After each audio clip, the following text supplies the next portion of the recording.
Topic 22, the Era of Good Feelings, 1815 to 24, and Antebellum America, 1820 to 60. Was it really so? You should take notes during this podcast, pause it as necessary, and listen to it as many times as you need to, as you will need them to complete future graded assignments. I recommend that you take notes in the Cornell method of note-taking as presented in podcast 3 of this course. By the end of this podcast, students will be able to describe broad currents in antebellum socioeconomic history, identify political tensions between North and South over slavery during the era of good feelings, and assess whether the Era of Good Feelings is an appropriate name for this period. After winning independence from Great Britain in 1781, it took the United States a few years to establish a stable government and secure its borders. Congress ratified the current U.S. Constitution in 1788 after America's first governing document, the Articles of Confederation, proved too weak to govern the young republic. Meanwhile, British troops, convinced that the former colony would soon collapse, hovered in forts along the northwest border with Canada. That area is right here, shown in closer detail here.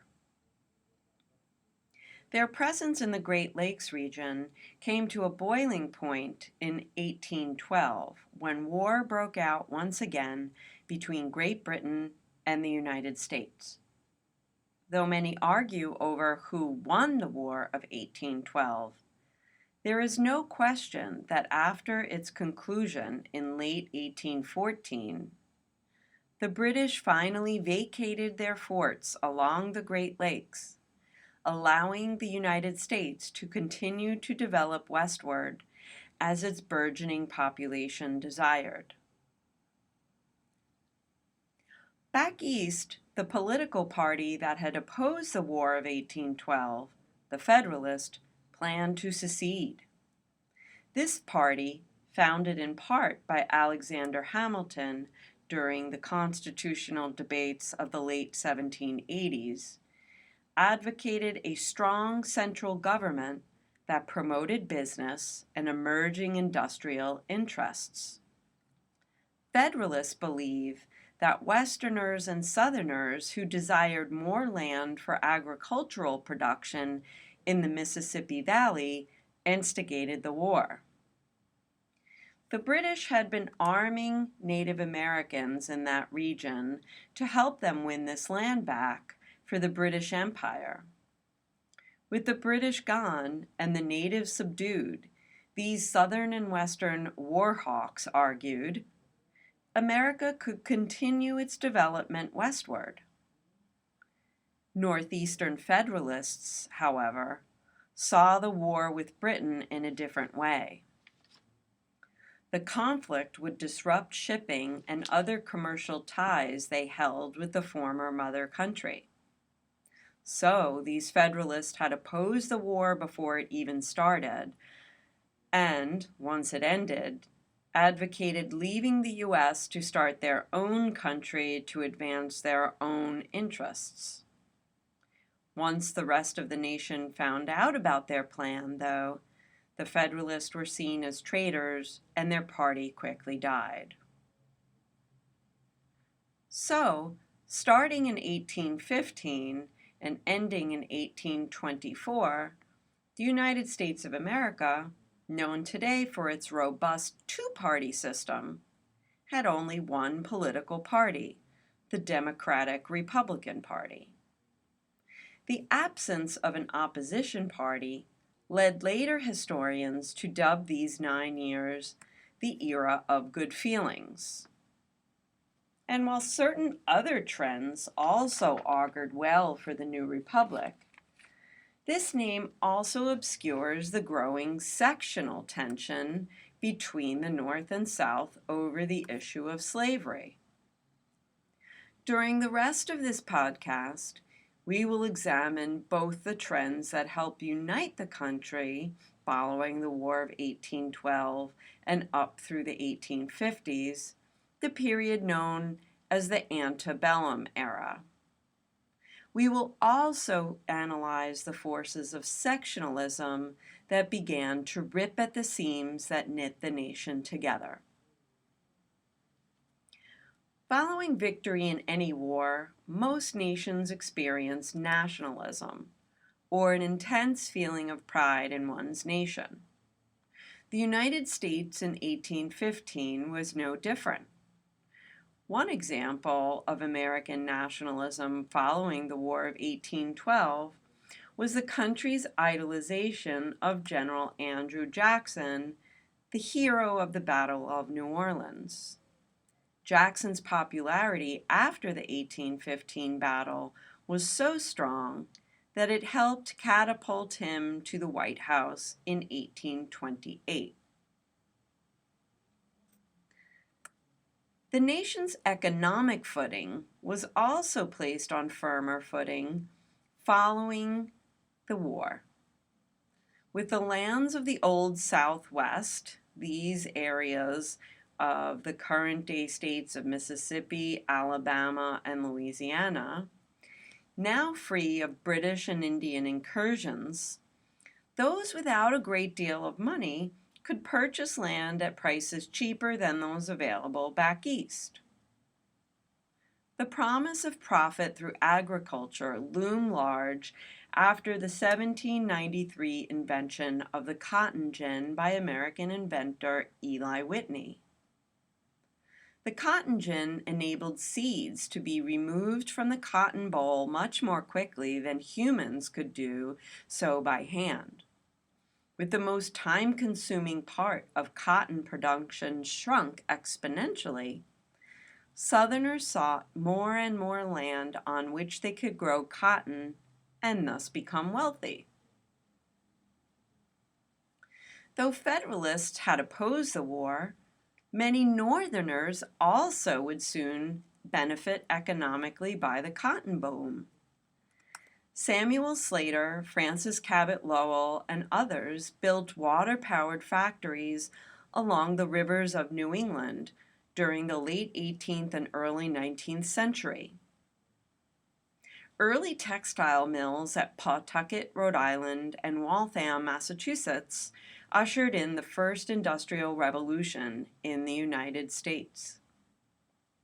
Nevertheless, the powered looms' need for more cotton and their owners' desire for more profit spelled hardship for northern white wage workers and southern black slaves. In the North, the first operators of the looms in the mills at Waltham were young women from surrounding farms. Generally 15 to 30 years old, the quote-unquote Lowell girls, as they became known, collectively named after their boss and the city he founded around his mills, these young women were often too young to marry, but no longer needed on the family farm, which was itself in the process of mechanizing. The Lowell girls worked from 5 a.m. to 7 p.m. in Lowell's mills and lived in dorms on site, where their after-work hours were closely monitored to ensure their Christian virtue. Soon, however, Lowell sped up production, forcing each girl to monitor more looms while simultaneously reducing wages. In the mid-1830s, the Lowell girls struck for better working conditions and more pay. They also joined forces with working-class men to achieve moderate improvements in the length of the workday through the state legislature. Meanwhile, northern factories' need for more and more raw cotton drove southern migration westward, and with it, slavery.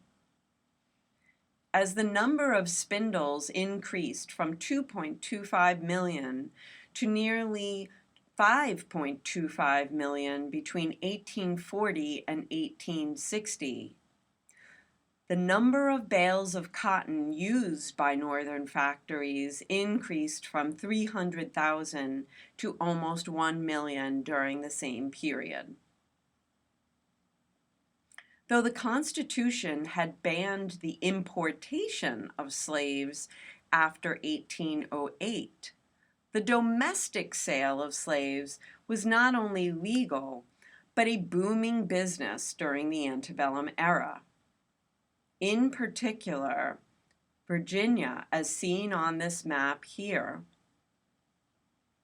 where African slaves first arrived in British North America in 1619, became a nursery of sorts for slaves sent elsewhere in the South.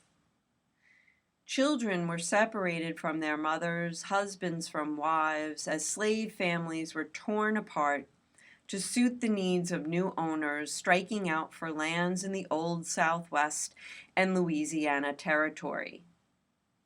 Lured by the profit of King Cotton, New Orleans, located at the mouth of the Mississippi River, became a site of woe for hundreds of thousands of African Americans. After being poked, prodded, humiliated, and sold on the auction block, they were, quote, sold up the river, end quote, most never to see their families again. Despite the deep economic ties forged by cotton, a growing awareness of the immorality of slavery began to drive a wedge between the North and the South, beginning in the 1830s and increasing in intensity up through the Civil War. Abolitionists such as escaped slaves Frederick Douglass and Sojourner Truth exposed the evils of slavery in speeches and written works, while sympathetic whites such as William Lloyd Garrison and Lucretia Mott lent their voices and pens to the cause. Though even most Northerners viewed these abolitionists as radicals in the 1830s, more embraced the cause of stopping the spread of slavery to new territory in the West by the 1840s and 50s. Evidence of this divide can be glimpsed as early as 1819 in the political battle over the admission of Missouri to the Union. The later state of Missouri is right here in white. After President Thomas Jefferson had authorized the Louisiana Purchase, the entire area here in white, from France in 1803, the size of the United States territory doubled. Once residents of a certain section inside that territory claimed enough residence and met certain other requirements, they applied for admission to the Union. The state of Louisiana did so in 1812. But when Missouri applied in 1819, its admission as a slave state would have upset the precarious balance of U.S. senators from slave states and free states. Northerners worried that 2 more senators from a new slave state would have skewed the balance of power in Congress toward the South. So Kentucky Senator Henry Clay, who had first made a name for himself as a young war hawk in 1812, devised a compromise. Missouri would enter the Union as a state that permitted slavery, while Maine, way up here in the northeast corner of the country, which still at that time belonged to Massachusetts, would form its own free state. Thereafter, political battles over whether a state would enter as free or slave would be avoided through a simple geographic test. If the state lay to the north of the line of latitude 36 degrees 30 minutes which lies at Missouri's southern border here, it would enter the Union as a free state. If the state lay to the south of that line, it would enter as a slave state. For the next 30 years, this formula worked. However, the battle that erupted over Missouri's admission to the Union reveals how early the sectional divide between North and South emerged, and suggests that the solution to the immediate problem was just a temporary band-aid on a much deeper wound. The fact that the Missouri Compromise and the fight preceding it emerged during the so-called quote-unquote era of good feelings suggests that this moniker ignored or discounted troubling fissures in American society during the antebellum era. While the nation's spirits were certainly high following the War of 1812, and the northern and southern economies profited from their interdependence on cotton, the political and moral questions raised by slavery in a republic claiming to be the land of the free would plague the United States through the Civil War and beyond.